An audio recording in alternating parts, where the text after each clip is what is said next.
Hi friends, welcome to our spoken English series. మీరు English నేర్చుకోవాలనుకుంటున్నారా? మరి ఒక సింపుల్ సెంటెన్స్ని 3 రకాలుగా ఇంగ్లీష్లో చెప్పడం నేర్చుకుందాం. ఈరోజు వీడియోలో come here, go to sleep, finish your homework లాంటి సెంటెన్సెస్ని 3 విధాలుగా ఏ విధంగా చెప్పొచ్చునో చూద్దాం. ఓకేనా?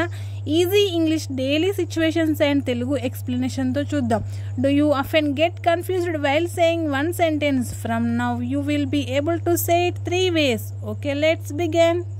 ఫస్ట్ వన్, ఇక్కడికి రా అనే సెంటెన్స్ని 3 రకాలుగా ఎలా చెప్పొచ్చునో చూద్దాం. ఫస్ట్ వన్, కమ్ హియర్ అంటే ఇక్కడికి రా అనే మీనింగ్ వస్తుంది. Next, please come this way, can you come over here అంటే ఈ రకంగా చెప్పవచ్చు ఇక్కడికి రా అనేదాన్ని. మళ్ళీ ఒకసారి చూద్దాం. Okay, come here, next please come this way, can you come over here.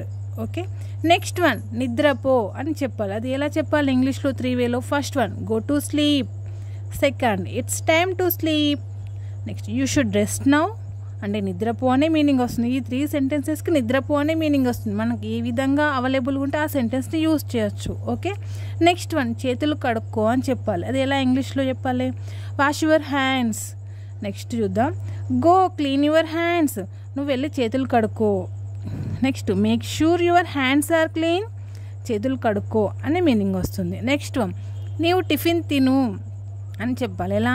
Eat your food లేదా ఫినిష్ యువర్ టిఫిన్ లేదా హ్యావ్ యువర్ బ్రేక్ఫాస్ట్ అని చెప్పొచ్చు. ఓకే, నెక్స్ట్, పాఠాలు చదువు లేదా లెసన్స్ చదువు అని చెప్పాలి ఇంగ్లీష్లో. అది ఎలా? రీడ్ యువర్ లెసన్స్ లేదా స్టడీ యువర్ బుక్స్, నీ బుక్స్ చదువు అనే మీనింగ్ కూడా వస్తుంది. ఎలా అయినా చెప్పొచ్చు. ఓకే, నెక్స్ట్, లేదా గో రివైజ్ యువర్ చాప్టర్స్ అని కూడా చెప్పొచ్చు. ఎలా? దీనికి మీనింగ్ ఏమొస్తుంది? పాఠాలు చదువు, లెసన్స్ చదువు అని మీనింగ్ వస్తుంది. ఓకే, నెక్స్ట్, స్కూల్కి రెడీ అవ్వు అని చెప్పాలి ఇంగ్లీష్లో. అది ఎలా? 3 ways చూద్దాం. First, get ready for school, స్కూల్కు రెడీ అవ్వు. లేదా ఎలా చెప్పాలి? ప్రిపేర్ ఫర్ స్కూల్ లేదా dress up, it's time for school, నీకు టైం అయింది స్కూల్కి రెడీ అవ్వు అనే మీనింగ్ వస్తుంది. నెక్స్ట్, టీవీ ఆఫ్ చెయ్యి అని చెప్పాలి. 3 ways చూద్దాం. టర్న్ ఆఫ్ ది టీవీ లేదా స్విచ్ ఆఫ్ ది టీవీ లేదా ఇలా కూడా చెప్పొచ్చు. స్టాప్ వాచింగ్ టీవీ నౌ, నువ్వు చూడడం ఆపేయి, టీవీ ఆఫ్ చేస్తాను. ఓకే, నెక్స్ట్ వన్, బయలుదేరు టైం అయింది అని చెప్పాలి. అది ఎలా? ఇట్స్ టైమ్ టు లీవ్, బయలుదేరు టైం అయిందనే మీనింగ్ వస్తుంది. లేదా ఇట్లా కూడా చెప్పొచ్చు, లెట్స్ గెట్ గోయింగ్ లేదా వీ షుడ్ గో నౌ, బయలుదేరు టైం అయింది అనే మీనింగ్ వస్తుంది. ఓకే, ఏదైనా చేస్తూ ఉంటే అది చెయ్యకు అని చెప్పాలి. అది ఎలా? డోంట్ డూ దట్, అది చెయ్యకు అనే మీనింగ్ వస్తుంది. లేదా ఇలా కూడా చెప్పొచ్చు, స్టాప్ డూయింగ్ దట్, నువ్వు చేసేది ఆపేయి అనే మీనింగ్ వస్తుంది. లేదా that's not right, leave it, అది చెయ్యకు, అది కరెక్ట్ కాదు అనే మీనింగ్ వస్తుంది. ఓకే, నెక్స్ట్ వన్, చెప్పినట్టు విను, ఎవరైనా చెప్పినట్టు వినకుంటే చెప్పినట్టు విను అని చెప్పాలి. అది ఎలా? లిజన్ టు మీ అని చెప్పాలి. లేదా డూ యాజ్ ఐ సే, నేను చెప్పేది విను. లేదా ఫాలో వాట్ ఐ సెడ్, నేనేం చెప్తున్నానో నువ్వు విను. ఇవి 3 ways సేమ్ మీనింగ్, చెప్పినట్టు విను అని వస్తుంది. ఓకే, నెక్స్ట్, వచ్చేస్తాను అని ఎలా చెప్పాలి? I will be right back, నేను వచ్చేస్తాను, నేను తిరిగి వచ్చేస్తాను. లేదా I am coming in a minute, నేను నిమిషంలో వచ్చేస్తాను. లేదా just give me a moment, same meaning. Okay, next, బాగా చేసినవి, ఏదైనా చేస్తే మనం వాళ్ళని ఎంకరేజ్ చేయడానికి, మెచ్చుకోవడానికి ఎలా చెప్పాలి? వెల్ డన్ లేదా గుడ్ జాబ్ లేదా దట్స్ గ్రేట్ వర్క్, నువ్వు చాలా బాగా మంచిగా వర్క్ చేసినావు అని చెప్పచ్చు. ఓకే, నెక్స్ట్, ఆలస్యంగా ఉంది, ఆలస్యం అవుతుంది. అది ఎలా? ఇట్స్ గెట్టింగ్ లేట్ లేదా we're running out of time లేదా time is almost up, time అయిపోయింది, ఆలస్యం అవుతుంది అనే మీనింగ్ వస్తుంది. ఓకే, నెక్స్ట్, బయటకు వెళ్దాం అని చెప్పాలి. అది ఎలా?